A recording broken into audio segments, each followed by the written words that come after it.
E quando você tá saindo de casa e se depara com esse tipo de situação? Pneu totalmente murcho. Às vezes um pouquinho mais, um pouquinho menos, mas dessa vez estava bem murcho. Então eu achei uma solução na internet. Quer dizer, eu acho que é solução, né? Porque eu vou testar junto com vocês. Comprei um mini compressor calibrador para pneu. Acontece muitas vezes da gente ser pego de surpresa, né? Então eu comprei este daqui, ó. Eu vi as resenhas e as resenhas eram bem bacanas. Ele vem lacrado. Opa!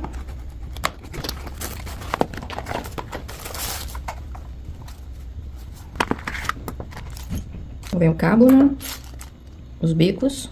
Dá pra encher bola, várias outras coisas. Cabinho USB, tipo 6 aqui, ó. Simples. Aqui, ó. Veículos, aqueles brinquedos de piscina, bola, balões. Interessante, né? Vamos ver se tem alguma carga. Sim, está cheio. Ótimo, já dá pra testar. Ele é pesadinho, né? Mas é o que se espera. Vamos ver o que é esse botão aqui. Ah, mudar, tá vendo? Aqui muda se é moto, se é bicicleta, bola, carro. No meu caso é moto. Então, vou aqui.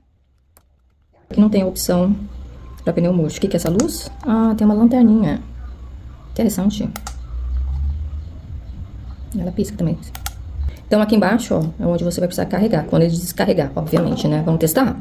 Olha uma dica. Coloca no pezinho para tirar a pressão do pneu, para ele, ainda mais que ele tá murcho assim.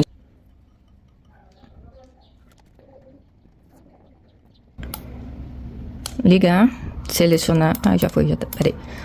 Ligar, selecionar moto.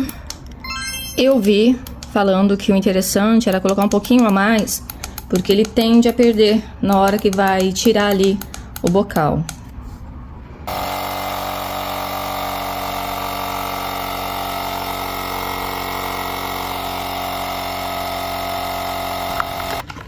O manual tá dentro da caixinha, então agora eu entendi porque tava dando ali diferença. Então eu li o manual e eu vi aqui que tava aparecendo bar, porque eu tinha alterado aqui. Ao segurar aqui o botão por 3 segundos, ele vai alterando, tá vendo?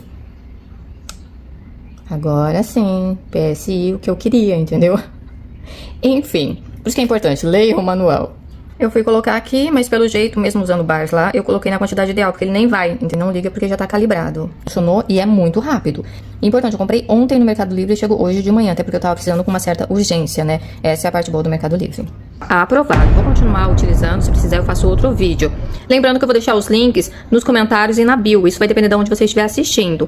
Então, se curte dicas de emergência e urgência como essa aqui, já pode se inscrever no canal, dependendo de onde você estiver assistindo, ou me seguir, porque sempre vai ter dica útil, gente. Aqui o meu canal tem de tudo um pouco, e você sempre vai aprender alguma coisa interessante, tenho certeza. Então já mete o dedão aí, quase não saiu a palavra, dedão no